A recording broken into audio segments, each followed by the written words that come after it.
Okay guys, we proceed to question 2D. Let me remind you, don't forget to subscribe to our channel and contact us through this number so that you can get us for help. So question 2D says this. Okay.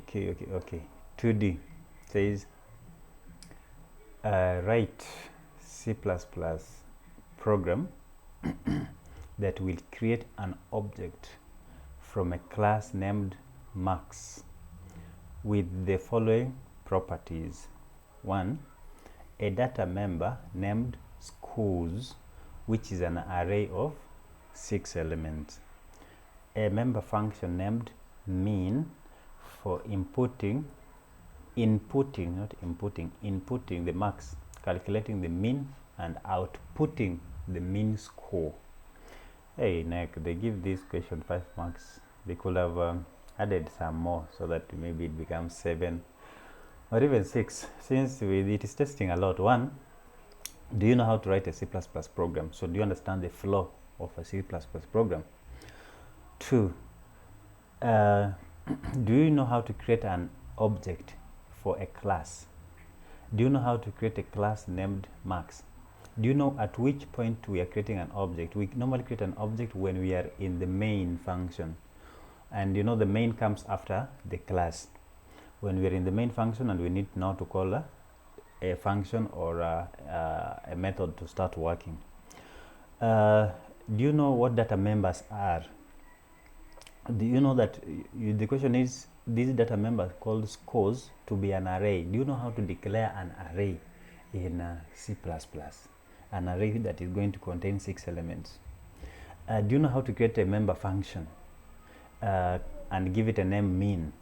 And that member function will enable a user to input max through the keyboard, do calculation of the mean score, and then display on the screen or as an output, display the mean score as an output. So those are the things this question is testing. So if it was me, I could have given it 7 marks, but it is okay. So let us proceed and handle it. So I will use Falcon so that we code and then we see the result. Okay. Let me close this. Don't save, but then go to File, New, C++ file.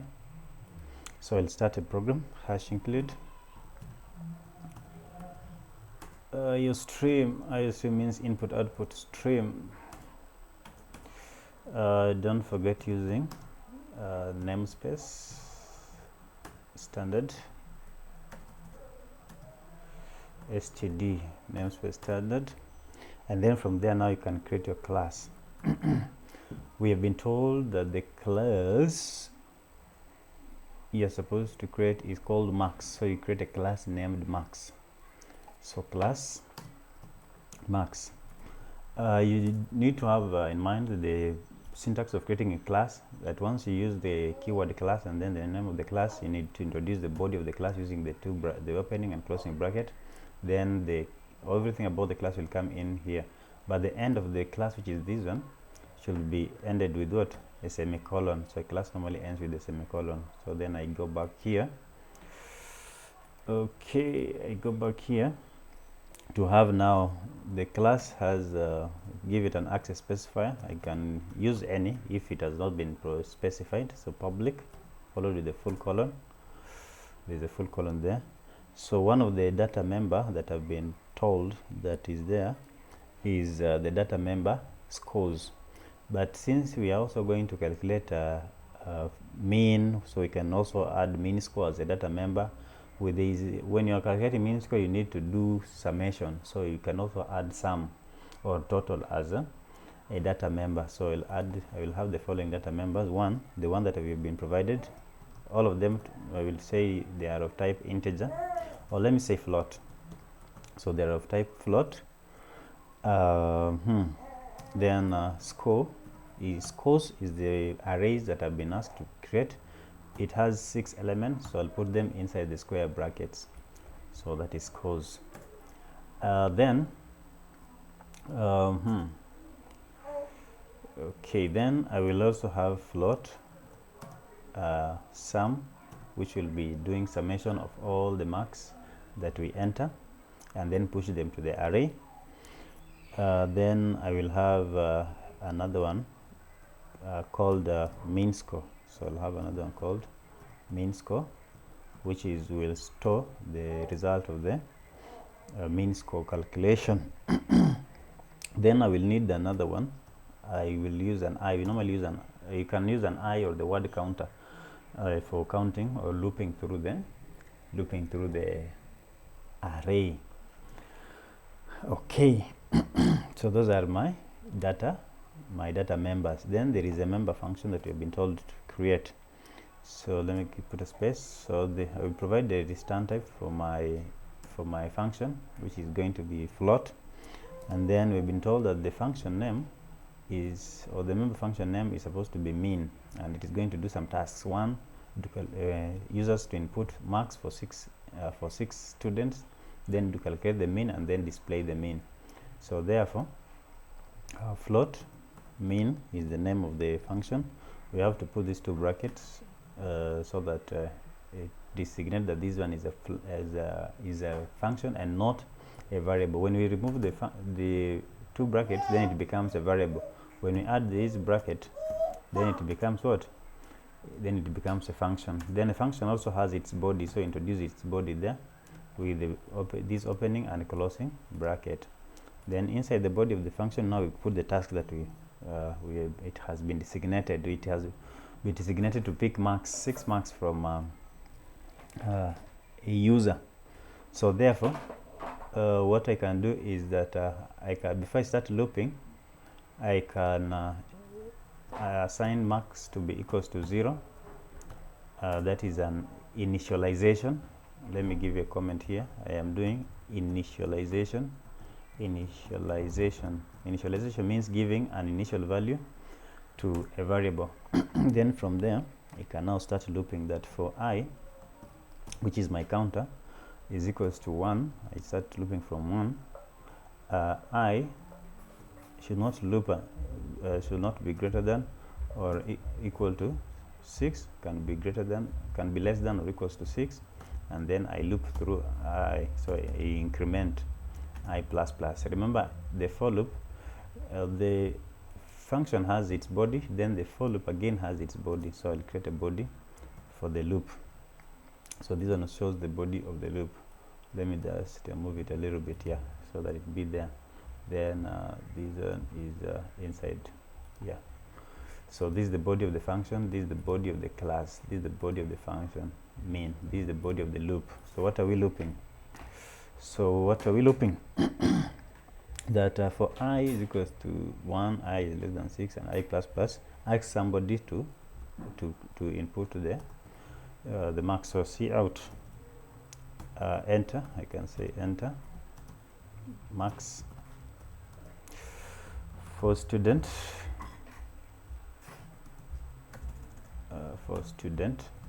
1 or student 2.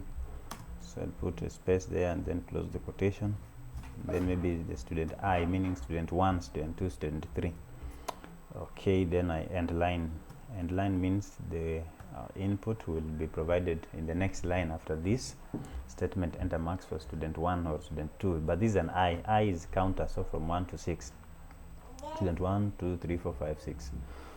Okay, then I will be storing this. So sin, we are going to store this one into score, or rather scores on index I. So on index 1, index 2, index 3, index 4, index 5, index 6. Then from there, I will need to now increment the sums from 0. So I will use an incrementing operator, plus equal to. So plus equals to scores on index I. So what has been entered inside the scores on index I, if it is a 6, So scores becomes is updated to from 0 to 0 plus 6, so sum becomes 6. Next, when you enter a 7, sum becomes 7, the initial 6 plus 7, which is 13. Okay. From there, I can calculate the mean score. I can say that mean score is now equals to the summation divided by 6 values. That is the mean score. Then I will exit the loop. After I exit the loop, don't forget that the task of printing out the mean score is still bestowed to the function, so but not to the loop. So I will get outside the loop but remain inside the function and now print out the result of the mean score. So I can get out and say see out the mean score. The mean score is space close, then I call the variable by its name, that is mean score. That is mean score. I need to check on the that is mean score, then end line. Then from there I exit the loop, then I exit the class. Once I exit the class, now I start the main function int. Main is always having a type int. Main has its body, so it is the beginning of it. Normally indicates the beginning of execution. It normally indicates the beginning of execution. So I'll say this is where we also create the object for the class, and then use the object to call the function mean to start working. So therefore I will create I will create an object for the class max. So I call max, then max is the class name, then m becomes my object. Then I use m dot the function name dot mean. So m dot mean. So m dot mean with the semicolon. Now this one calls the function so that it starts working. Then from there I can return 0. Return 0, and then I think the program is ready, so you can test it. You can test the program. Let me zoom so that you can see the code well. Yeah, you can see the code well. Let me run. Okay, it is called new file. Let me just override and then wait as it runs. We are waiting for the black screen. Oh, I'm being told that I have an error since cause. The error says invalid type float for array, invalid float. So it looks like any float is not.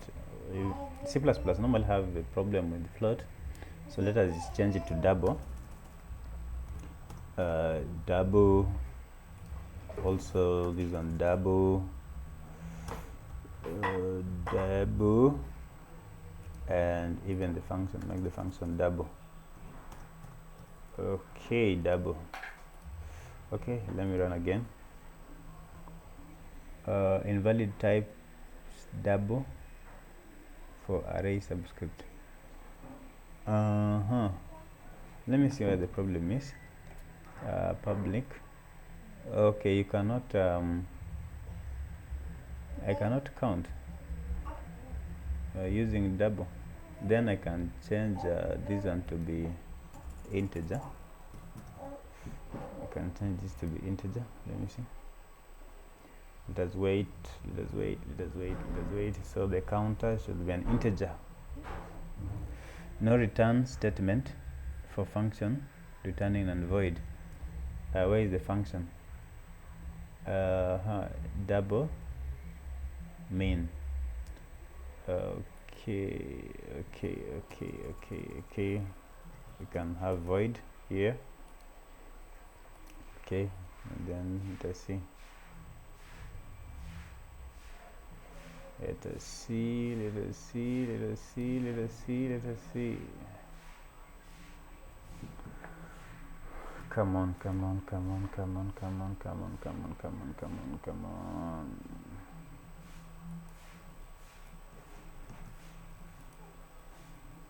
Let me end and then run again.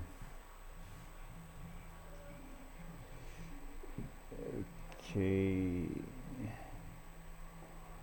sum is equals to 0. I'm doing an initialization here.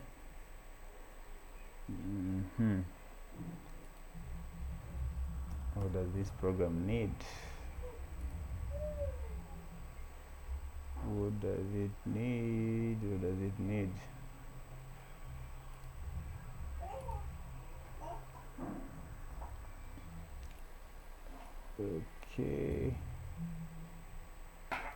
Okay, let me do it is wrong to do an initialization from the function itself, but you can do initialization from the oh no, it is just okay.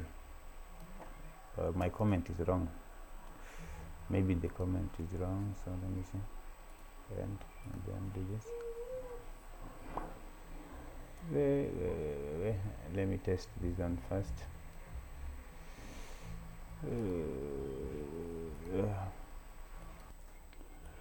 Okay, let us now test. Okay, enter marks for student 1. So let me say 55, 45, 35, 25, 15, that is pen number 6, 12, and then I'm given the pen number 7 again, 8. So the loop is continuous. The loop is continuous. Okay, for I is equals to 1. Oh, I should be, it is a 1. I placed a 1, not an I.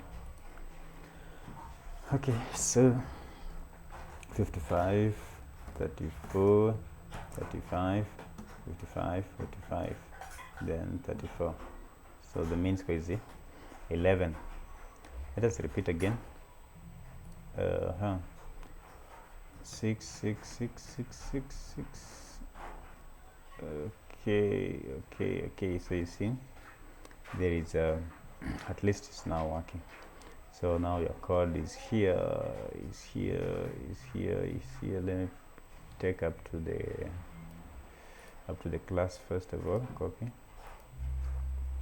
Put it here for 2D. Create new content.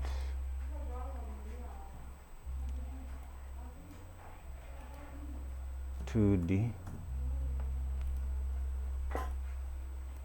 and then have this.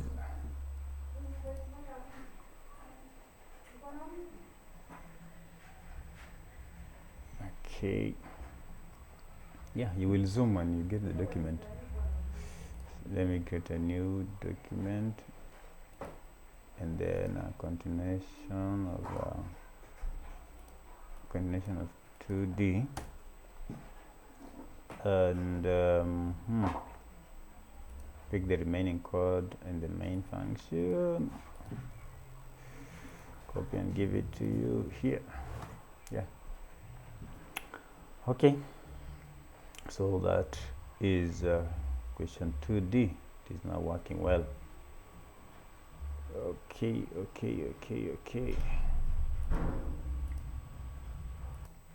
Okay, let us proceed to question 3. 3A, evaluate each of the following C++ statements.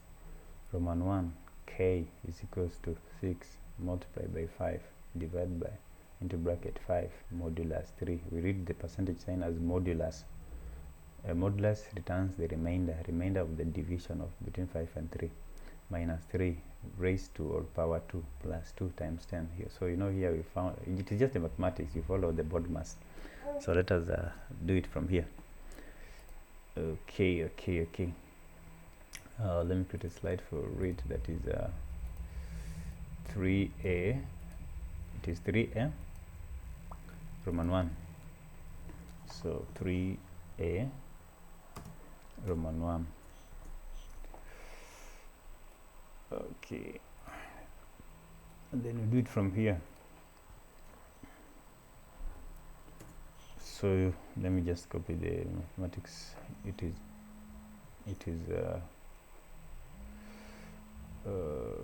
k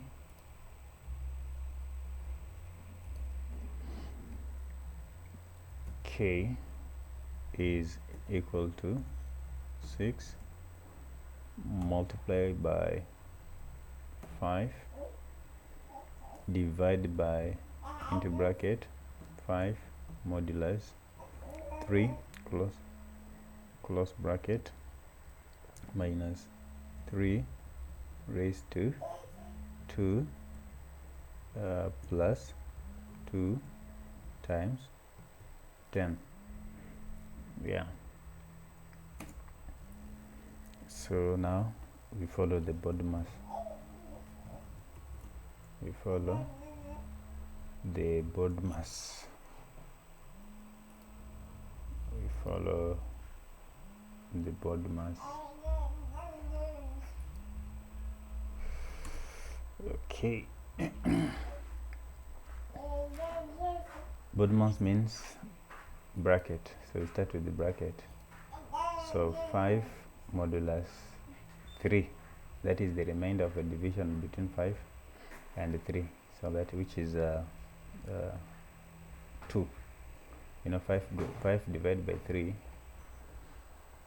let me just show you here, that 5 modulus 3, you know we are starting with what is inside bracket, so 5 modulus 3 is the same as 5 divided by 3, but now the answer is 1 remainder 2, and the answer now becomes 2. So modulus, with the modulus we don't need the quotient is 1, so we need the remainder, which is 2. So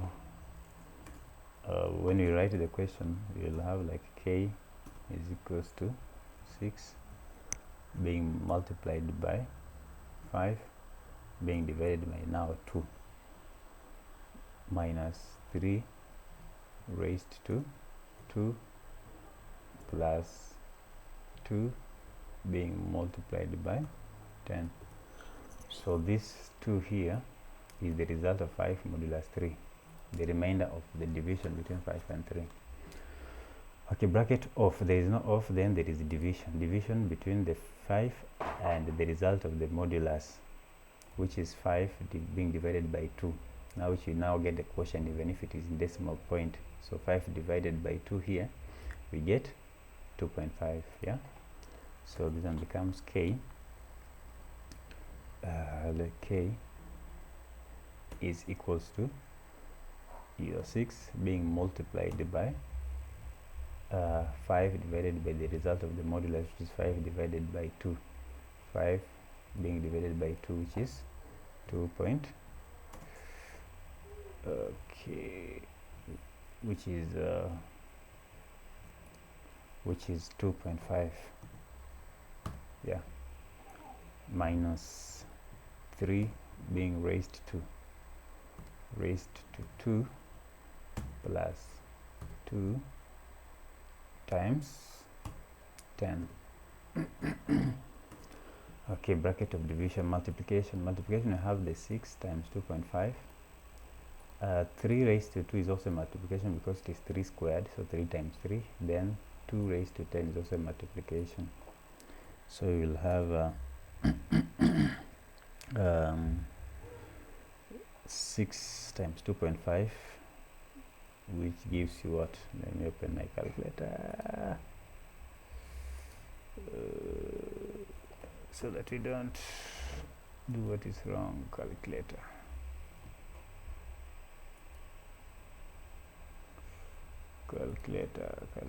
Open very fast. Yeah, wow, open very fast. Calculator. So 6 divided by 2.5, you get oh, it is, let me clear, it is 6 multiplied by 2.5, we get 6 times 2.5, you get 15. So k becomes 6 times 2.5, which is 15. Then minus 3 squared is 3 times 3, which is 9. Then plus a plus what? A plus 2 times 10, which is 20. So plus 20. So you have finished multiplication. So bracket of addition, multiplication. Then we go to addition. Addition, we add the positive only. So positive 15 and positive 25. So therefore k becomes 15 plus 25 minus 9. That becomes 35 minus 9. 35 minus 9. So therefore k becomes what? What is 35 minus 9? What is 35 minus 9 for those who do a lot of mathematics?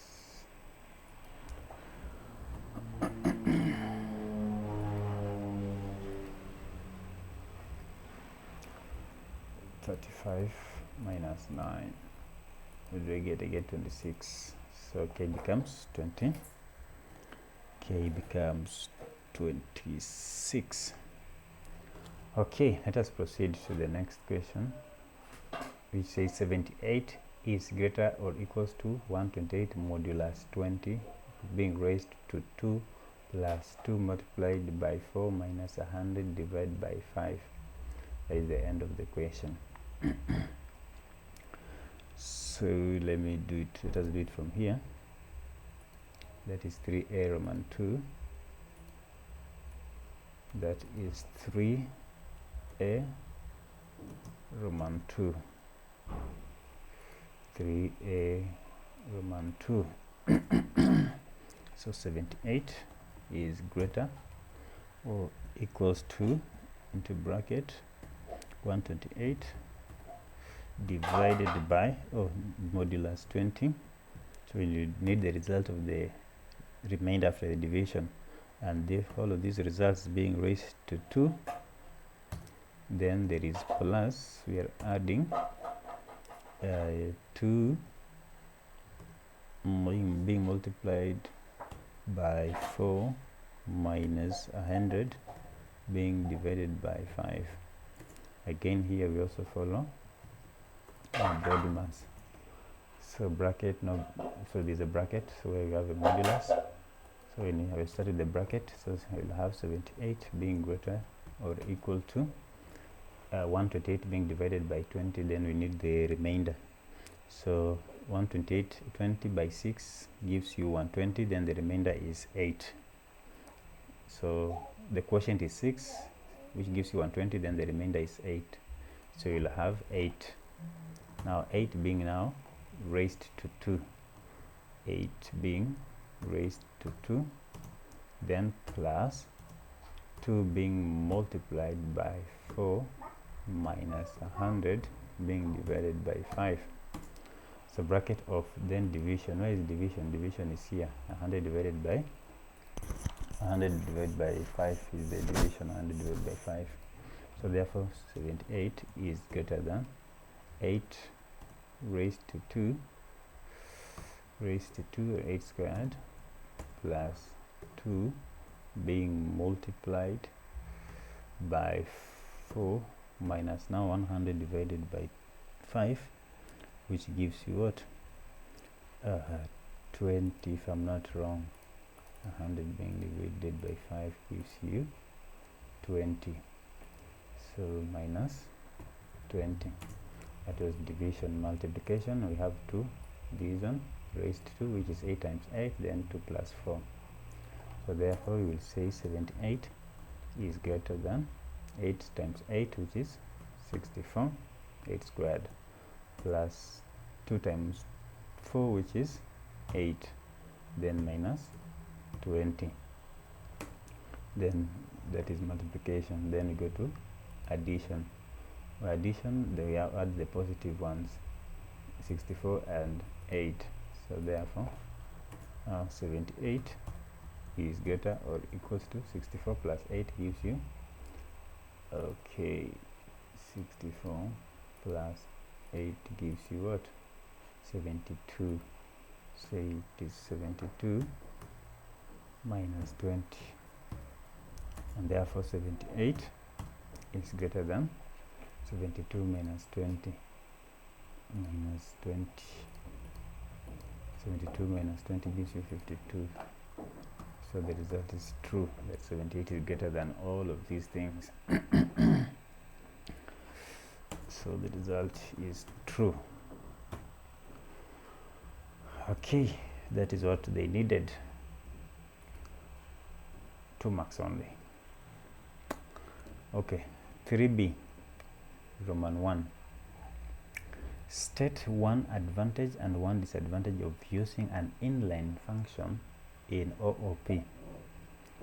One advantage and one disadvantage of using an inline function in OOP. So what is an inline function? You know, you cannot give an advantage and a disadvantage of something that you don't know. So what is an inline function? But I hope you know what a function is. From module 1, structured programming, you are told what functions are. Now today in object-oriented, we learn many functions: inline functions, member functions, friend function. So let us see what is inline function, and then one disadvantage and one advantage of it. Okay, an inline function, let me create here, that is 3b Roman 1. Okay, 3b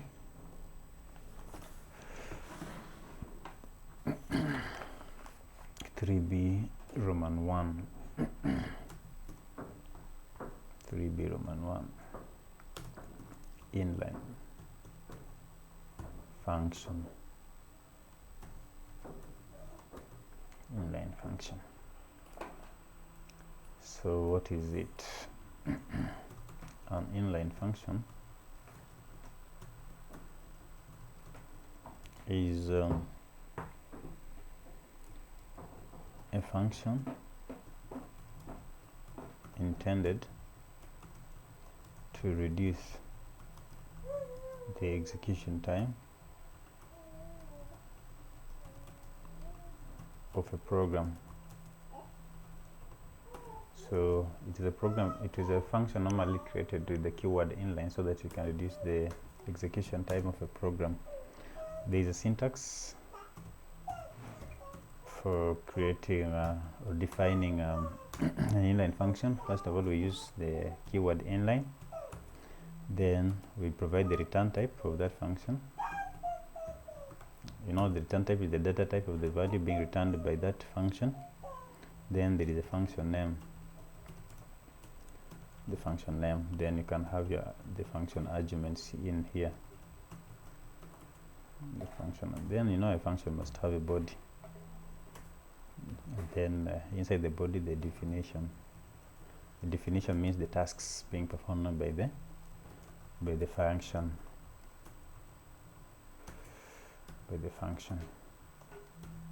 Then after everything, you close the body of that function. Okay. So if you need an example code of this, then visit our website, mbscollege.co.ke. You will get an example there. We will go straight now to answer the question being needed by knec. So advantage of that inline function is that it speeds up a program. It speeds, let me use the bullet. It speeds up a program. It speeds up a program by reducing the execution time.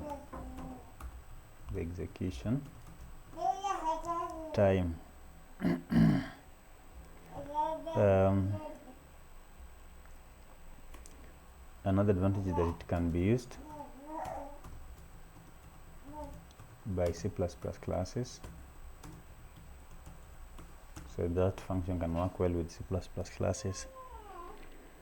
Then there's something in programming normally called function overheads, where the function is delay is trying to pick values from other functions or from other getting parameters from other sections of the program, which is called function overhead. So when you use an inline function, then you overcome function overhead. So therefore function, which still also helps in reducing execution time. So function call overhead. Function call overhead is done not is avoided or does not occur. So that is advantage. Maybe a disadvantage of such a function.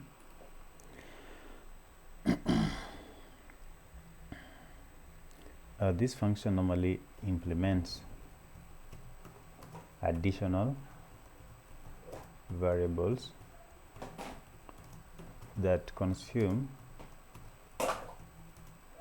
a lot or extra, let me not say a lot, but extra computer memory. That is one disadvantage. Then since there are additional variables, meaning that the code also grows to become big, therefore it increases the size of the code file.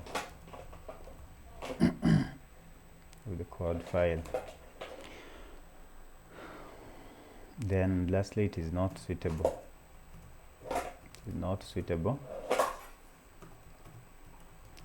For embedded, what we normally call embedded systems.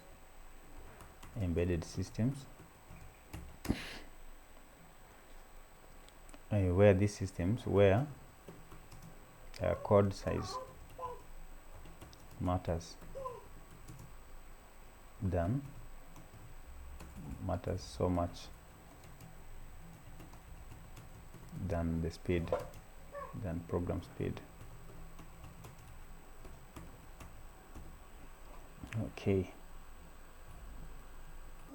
Okay, let me proceed and give you an example of a code that is implementing an inline function so that you don't cry. So let me use Falcon. I'll have a new file. Very first, hash include iostream,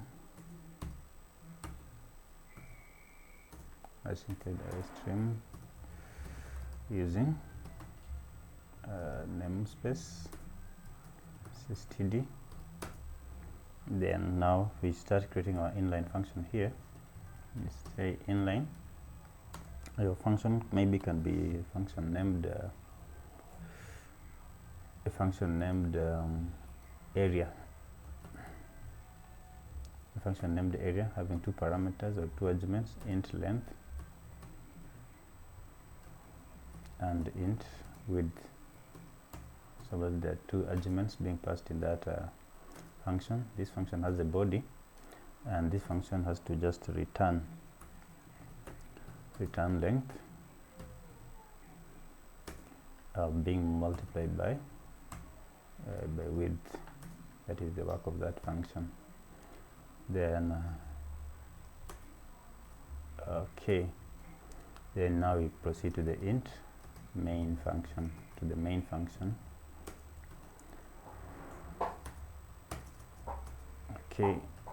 So inside the main function, now we declare the variables int what? Int length.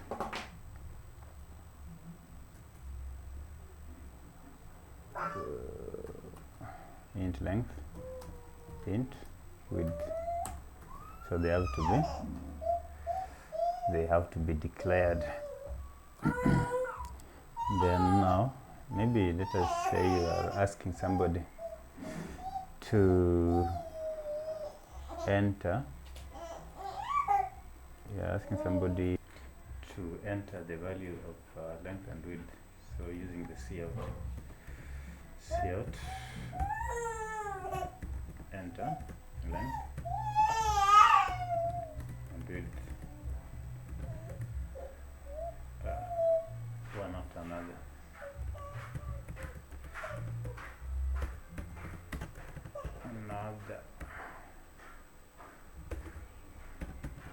One after another. End of my scene statement. So end line.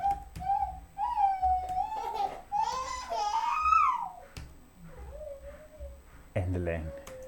So I store scene length, and then scene again width. That is to store the user input. I need the result variable here, so we'll add result. We'll add the result variable so that I say that now result is equals to now we call the function here result is equals to area into bracket length width, length and width, semicolon. So you can now print out this is calling the function. We are calling the function here, and the result of the function, which is length times width, assign it to result. So cout the area is space result end line. So that will mark the let us test and see. The main important thing here is for you to know that this is an inline function. So it has inline area. So int function, the return type. So you are missing a return type here. Let me run so that you see the error. You will see an error here that there is no return type expected and qualified before int, and width was not declared in this scope. So you need inline, then the return type of that function. Let's test again. Int length, int width. Okay, this is don't need to repeat int again. Okay, so now it runs enter length and width. So I'll enter length as 7 and then enter width as 8. Then I get the area is 56. You can see I have is 56 holding being so much near each other as if it is one word. So I can add a space here before result. The area is then space. Then I can now run again. So 7 and 8, so the area is 56, so I have space. So this is the code that I can give you as an example for what using inline function in C++. So let me give it to you. Still inline function example. One day you'll meet a paper that requires you to write a code that is implementing inline function. Example in code. Okay. So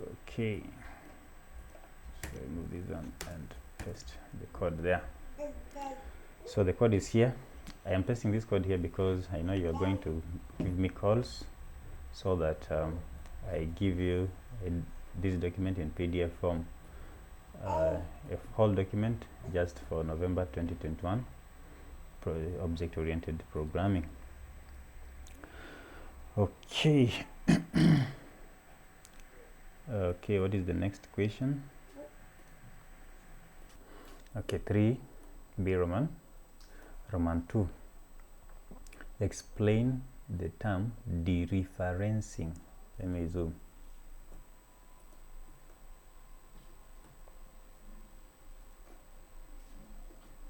Explain the term dereferencing as used in object-oriented programs. What is dereferencing? Hey guys, you're not able to answer this question if you don't understand pointers. You must understand pointers to answer this question. What is a pointer and how pointers work, and then you'll be able to answer this question, dereferencing. So before we answer it, let me take you through a little bit about pointers. So that is question B, Roman 2. Question B, Roman 2. Question B, Roman 2. That is 3B, 3B, Roman 2. It talks about dereferencing. Dereferencing.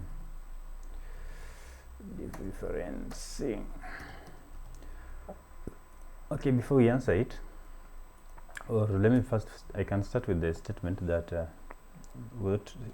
defining what dereferencing is. It refers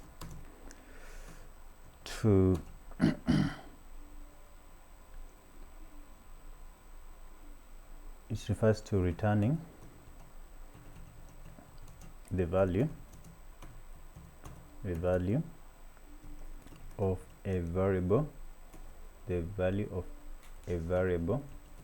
is a value stored in a variable whose address is being pointed to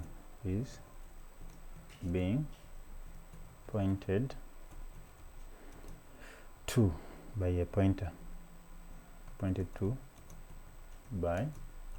a pointer, yeah. We can also say that it refers to returning a value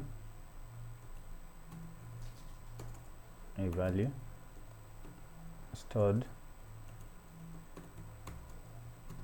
in a variable being pointed to by a pointer. Okay, but now what is a pointer? Just a quick, it is a variable that stores the memory address of another variable,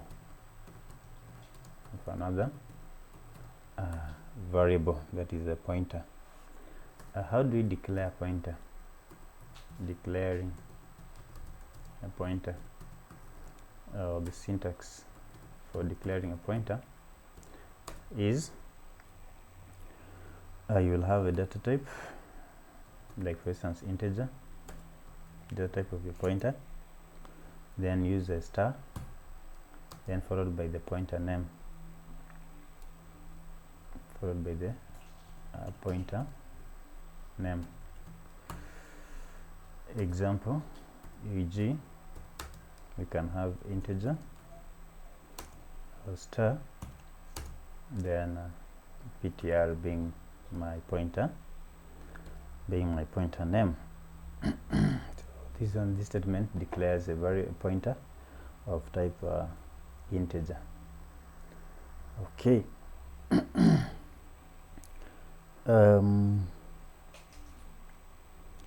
How does maybe dereferencing occur? So when we have a pointer ptr, and then we do ptr to be equals to $num. So therefore this is now assigning, this is now what we are referring even to as dereferencing, since we are assigning the address of a variable number to a pointer number. So therefore it will return it's the value stored inside this variable num. So to know more about pointers, you can visit our website www.mbscollege.co.ke. It's well documented there. What does 3C say? 3C says, with the aid of a C++ program segment does not mean the whole program, just a segment, explain the role of a friend function in OOP. So here, friend function. In B1 there was an inline function. What is a friend function? Friend function comes from a topic called friend class and friend function. So let us answer this question. Okay. So a syntax, not a syntax but a segment program that explains the role of friend function. Okay, friend function, that is 3C. 3C talks about 3C talks about friend function. But now, what is a friend function? A friend function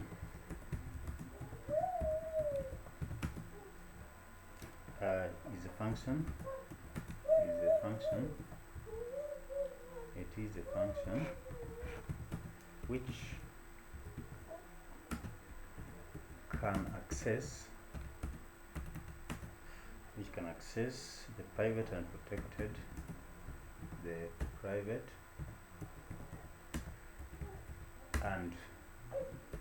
protected members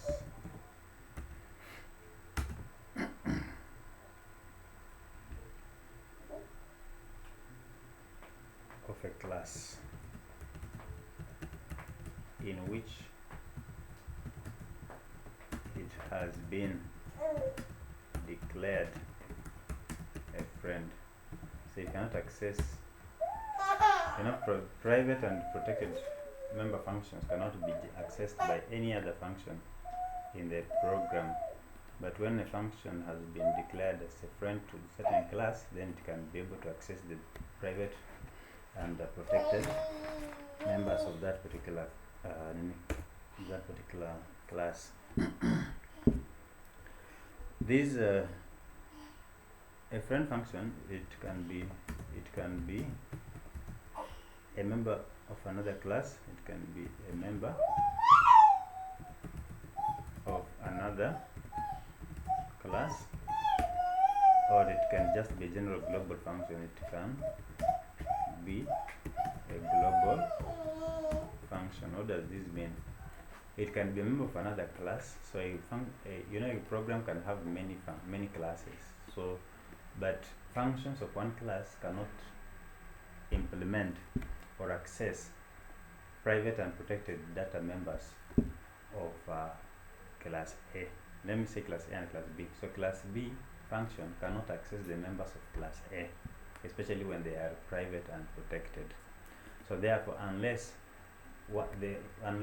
one of the member functions of class B has been declared to be a friend to class A, then that is when it can access those members. Or also a friend function can be a global function. That is a function that has been declared outside the class, and it is also outside the main function of the program. Okay. There is also a friend class,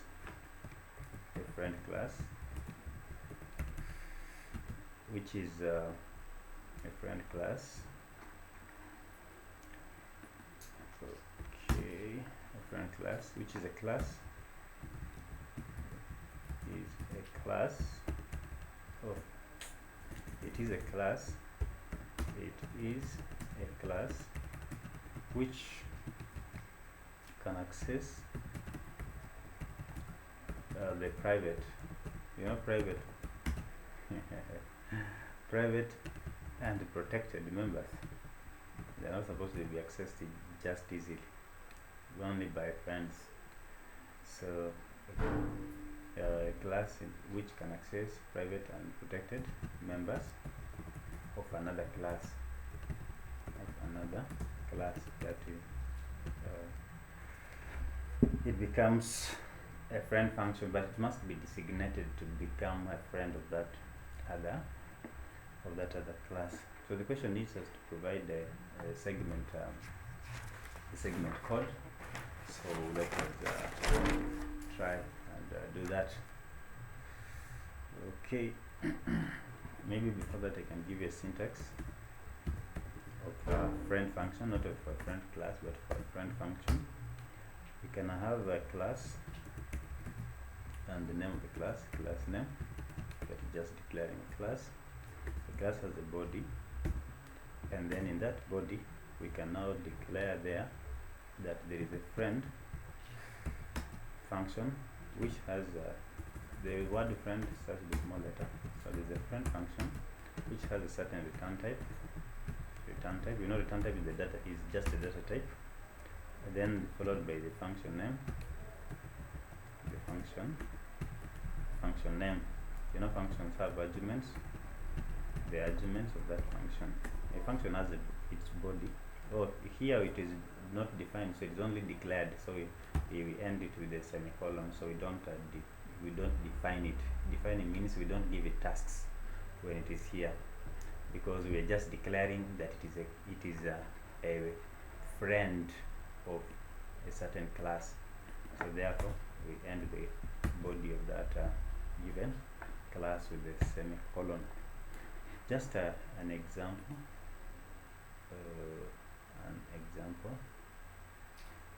And a blank one, give us something to right now.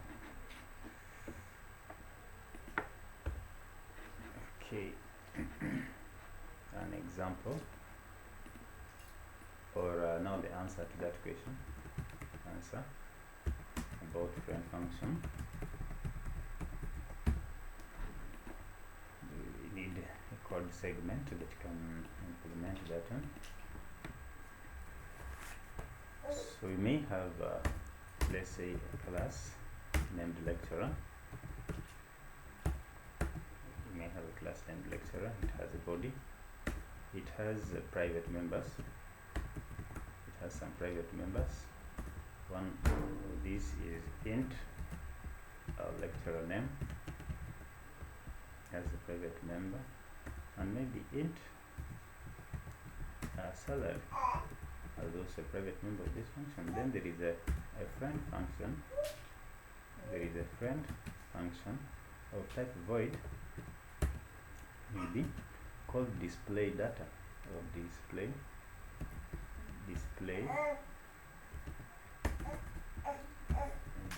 info.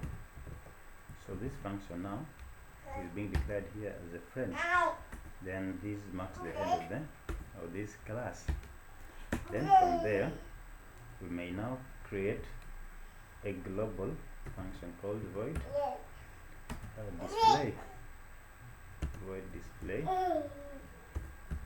display info,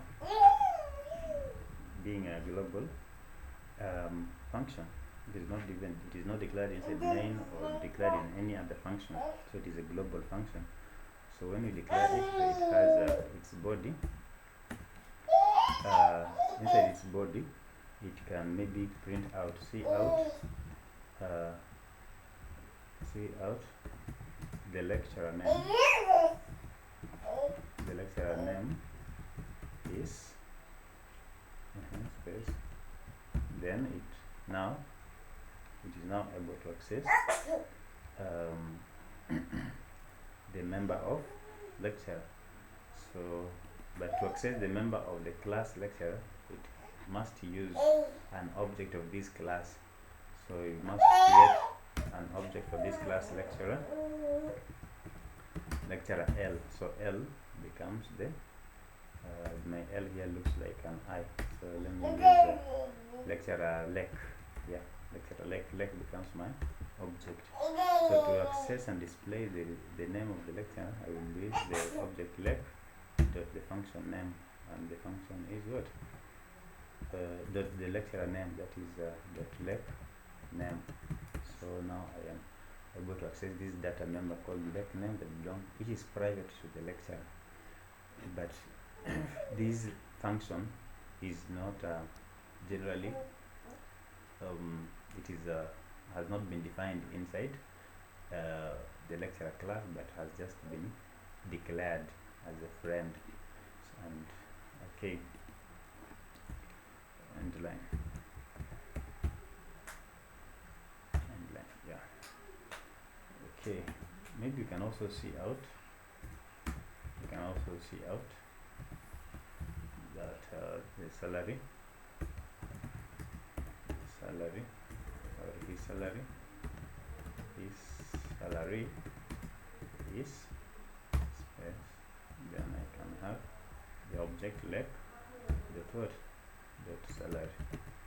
So endline. Endline means end of the line. Then I can close the function. So therefore this is the section of the code that they needed. This is not the whole program, so it is not executable. So they just needed a section of the program. If you want to know to have a full code that needs that implements friend function, just hit me up through my contact here. Okay, let us proceed to the next. Done with the 3C. Now we got to the next one. I think it is 3D, if I'm not wrong. Let me check. 3D, 3A, B, C, then D. Oh, come on, 7 marks, write a program.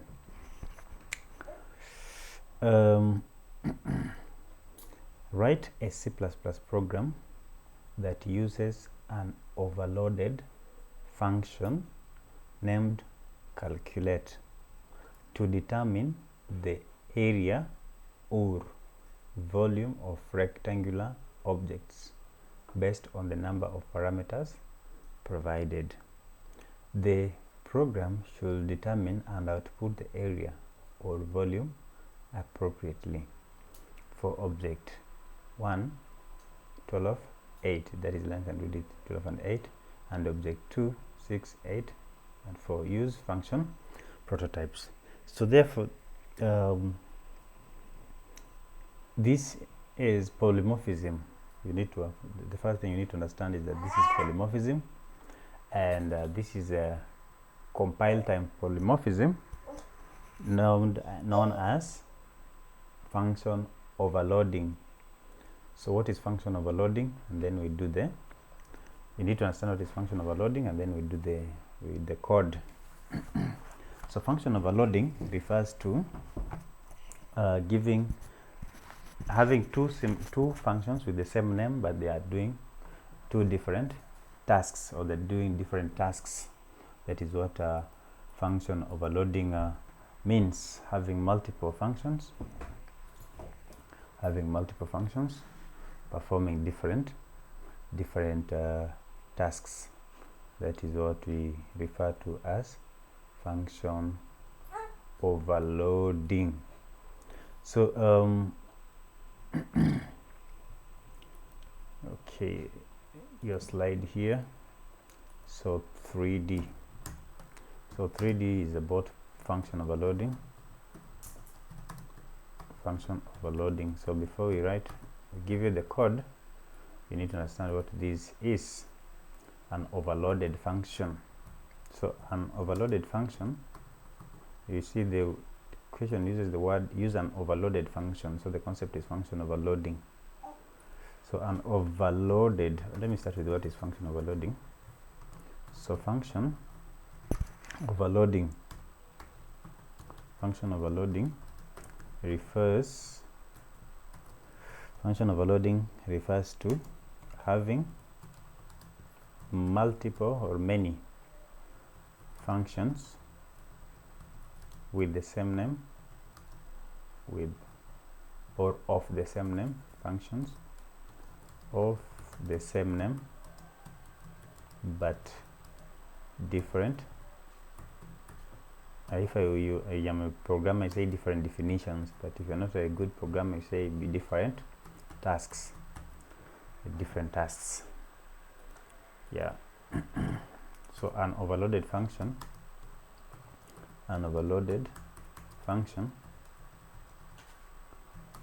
is a function that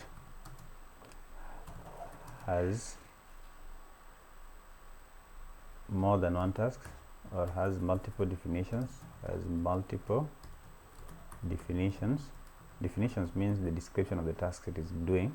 So has multiple definitions in the same class. It is declared. So in the same class it has been declared, or it belongs. Declared. So that is an overloaded function.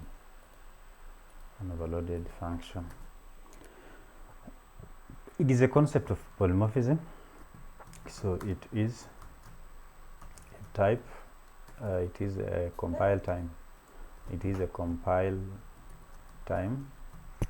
Polymorphism.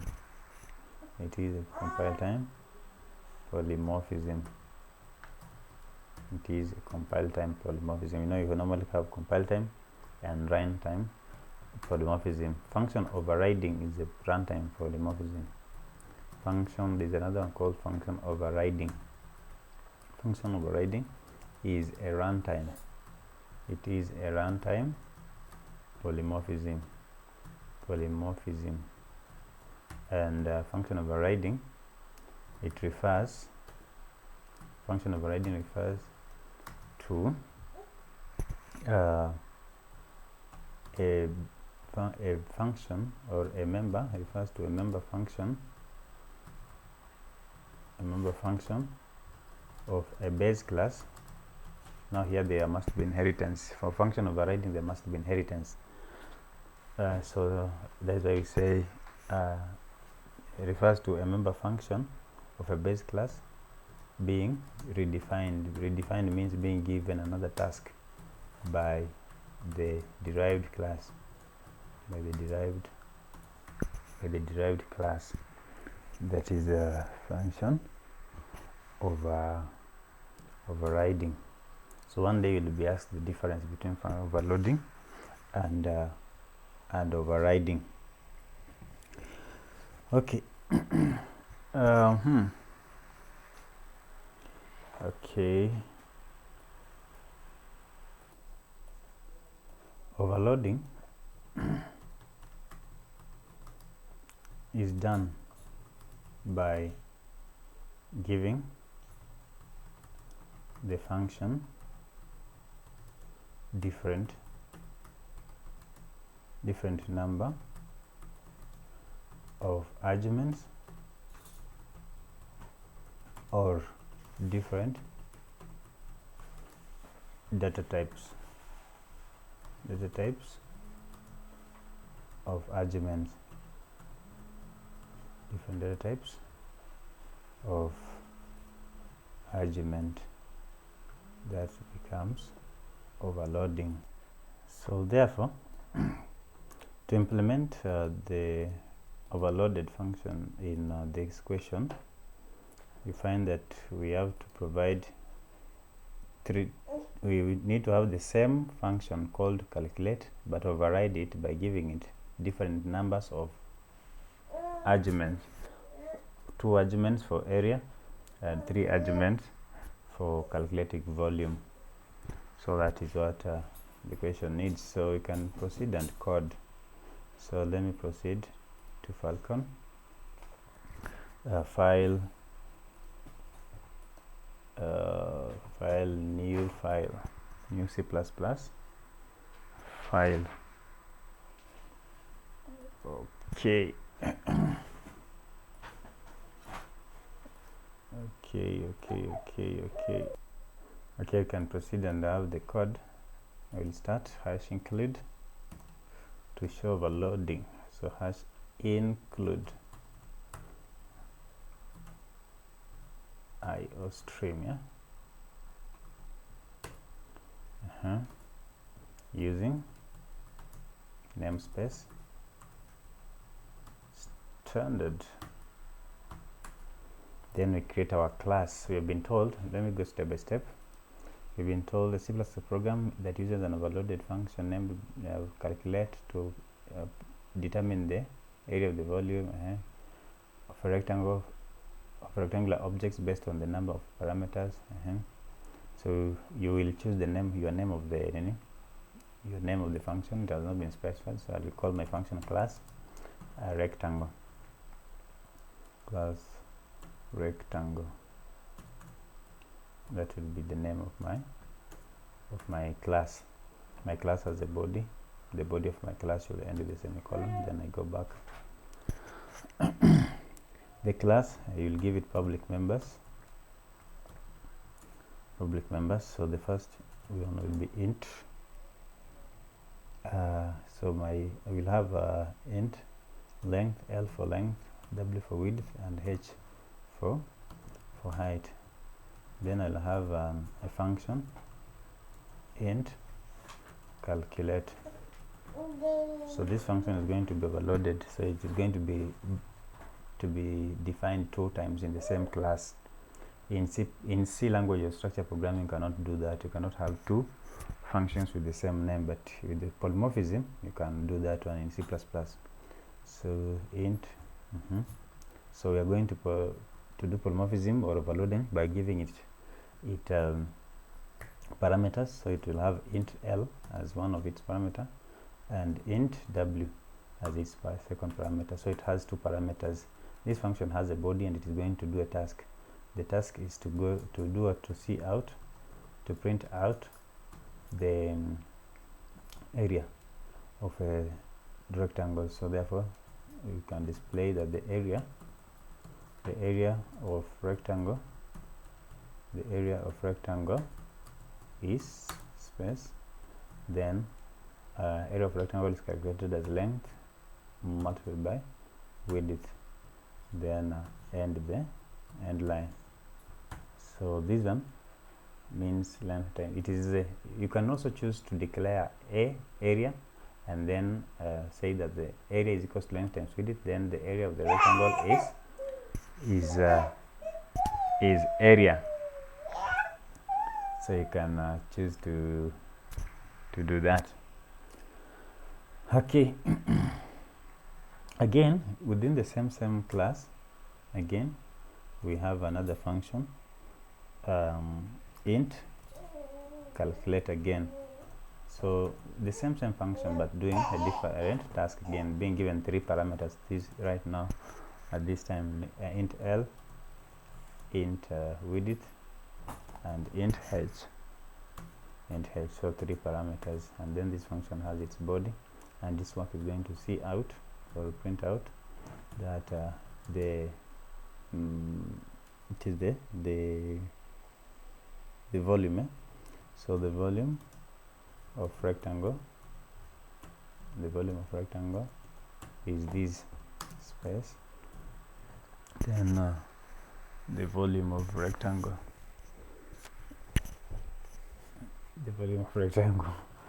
is the length multiplied by width multiplied by, this is working from home, multiplied by height.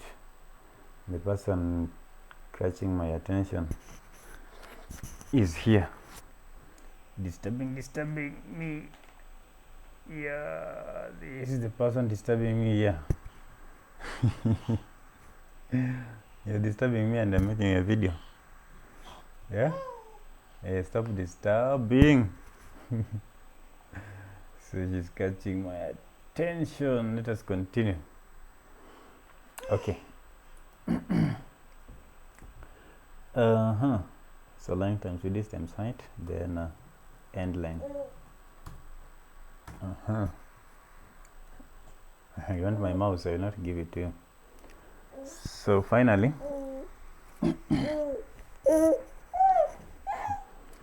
finally,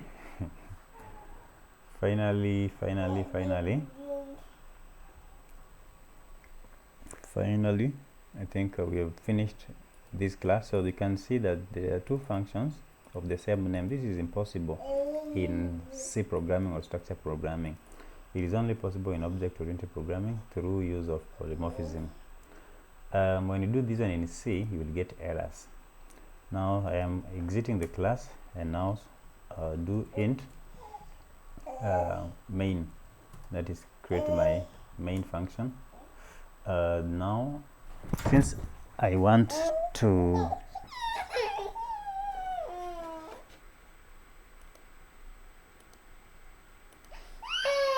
working from home. Okay, let me proceed. So when I'm here, I need to call the function to work. So to call a function, I must create an object for the class rectangle. So I'll create an object when I'm in the main function. So rectangle, I'll say rectangle R. Then I'll call this then I'll say, we have been given even of the objects. I think the question has specified the objects as object 1 and object 2. The parameters being passed is 12.8 and 654. So what we do is I create object 1. So object 1, then use the object 1, use object 1 dot calculate, so to call the function and pass two values there, the 12 and, if I'm not wrong, 12 and 8. So 12 and 8, that is now called passing values to the functions. The values being passed to the functions are usually called parameters. They're usually called parameters. Those are values passed to the function are called parameters. I'll create another object. I'll create another object, rectangle, for the class rectangle. So rectangle object 2, rectangle object 2 rectangle object 2, and then say that object 2 dot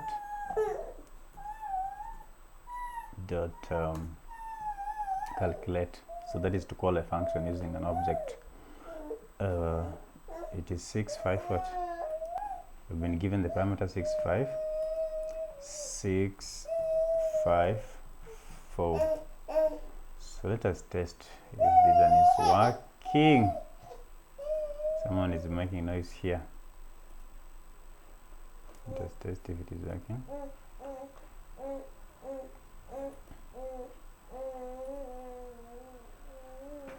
Test and see. I'm being, I have an error, std not sts. I have an error, std. Okay, the area of rectangle is 96. Then the volume of I hope you can see, the area of rectangle is 96, the volume of rectangle is 120.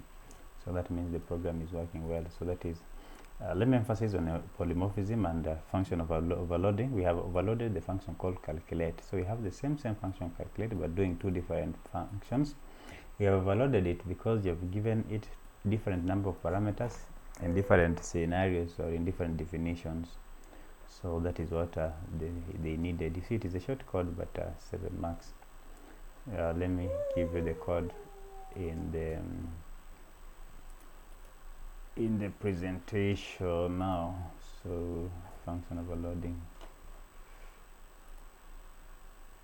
I created function overloading on the wrong slide. So can I push it down here? Yeah. So that okay. So now the new slide to answer the question. That is the answer now. They needed, I think, let me use the whole of this space to give you the answer instead of having the whole of this space to give you an answer instead of having, so you can zoom later if when you're using my slides. You will zoom. Let me see if I can increase the size a little bit. This person is disturbing.